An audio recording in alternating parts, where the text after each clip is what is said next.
Mobile phone സുരക്ഷയുടെ പേരിൽ കേന്ദ്ര സർക്കാർ നിർദ്ദേശിച്ച സഞ്ചാർ സാഥി ആപ്പിനെ ചൊല്ലി വിവാദം. പൌരന്മാരെ നിരീക്ഷിക്കാനുള്ള സർക്കാരിന്റെ പുതിയ നീക്കമെന്ന ആരോപണവുമായി പ്രതിപക്ഷം രംഗത്തെത്തി. ആപ്പ് നിർബന്ധമല്ലെന്നും ആവശ്യമില്ലെങ്കിൽ ആപ്പ് ഡിലീറ്റ് ചെയ്യാമെന്നുമാണ് കേന്ദ്ര സർക്കാരിന്റെ വിശദീകരണം. iOS ഇക്കോസിസ്റ്റത്തിന്റെ സുരക്ഷയെ ബാധിക്കുമെന്നും ആപ്പുമായി സഹകരിക്കില്ലെന്നും ആപ്പിൾ വ്യക്തമാക്കി. രാജ്യത്ത് നിർമ്മിക്കുന്നതും ഇറക്കുമതി ചെയ്യുന്നതും വിൽപ്പന നടത്തുന്നതുമായ എല്ലാ മൊബൈൽ ഫോണുകളിലും സഞ്ചാർ സാഥി ആപ്പ് ഇൻസ്റ്റാൾ ചെയ്യണമെന്നായിരുന്നു കേന്ദ്ര സർക്കാർ നിർദ്ദേശം. പൌരന്മാരുടെ സ്വകാര്യതയിലേക്കുള്ള കടന്നുകയറ്റമാണ് കേന്ദ്ര സർക്കാർ നീക്കമെന്ന് പ്രതിപക്ഷം വിമർശിച്ചു. പിന്നാലെയാണ് കേന്ദ്രത്തിന്റെ വിശദീകരണം. പ്രീ ഇൻസ്റ്റാൾ ചെയ്യാനുള്ള നിർദ്ദേശം സുരക്ഷ മുൻനിർത്തിയാണെന്നും ഉപഭോക്താക്കൾക്ക് ആപ്പ് ഡിലീറ്റ് ചെയ്യാൻ കഴിയുമെന്നും കേന്ദ്രമന്ത്രി ജ്യോതിരാദിത്യ സിന്ധ്യ.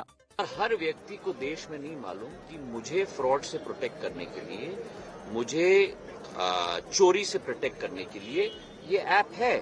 तो हर व्यक्ति तक ये ऐप पहुंचाना हमारी जिम्मेदारी है.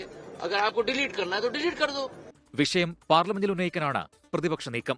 ഇതിന്റെ ആത്യന്തിക ഫലം എന്ന് പറയുന്നത് ബിഗ് ബ്രദർക്ക് നമ്മുടെ നാട്ടിലെ ജനങ്ങളുടെ എല്ലാം ടെലിഫോണുകൾ കേൾക്കാനും കാണാനുള്ളൊരു അവസരം ഉണ്ടാക്കുക എന്നുള്ളതാണ്. യഥാർത്ഥത്തിൽ ഇന്ത്യയെ ഒരു നിരീക്ഷണ രാഷ്ട്രം, അതായത് സർക്കാരിന്റെ നിരീക്ഷണത്തിലുള്ള രാഷ്ട്രമാക്കി മാറ്റുകയാണ്. പൗരന്മാരുടെ സ്വകാര്യതയിലേക്ക് ഇങ്ങനെ കടന്നു കയറുകയും ചെയ്യുന്ന ഒരു സർക്കാർ ഇന്ത്യയുടെ ചരിത്രത്തിലുണ്ടായിട്ടില്ല.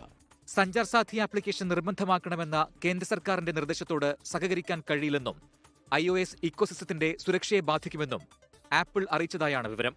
സഞ്ചാർ സാഥി ആപ്പ് ചാരവൃത്തിക്ക് ഉള്ളതല്ലെന്നും രാഷ്ട്രീയം കലർത്തുന്നത് അനാവശ്യമാണെന്നും BJP പ്രതികരിച്ചു. 24 ഡൽഹി. ലോകത്തെവിടെയായാലും ഏത് സമയത്തും 24 വാർത്തകളും ഓഗ്മെന്റഡ് റിയാലിറ്റി പാക്കേജുകളും എക്സ്പ്ലെയിനറുകളും വിശദമായി കാണാൻ ഞങ്ങളുടെ യൂട്യൂബ് ചാനൽ നിങ്ങൾക്ക് സബ്സ്ക്രൈബ് ചെയ്യാം.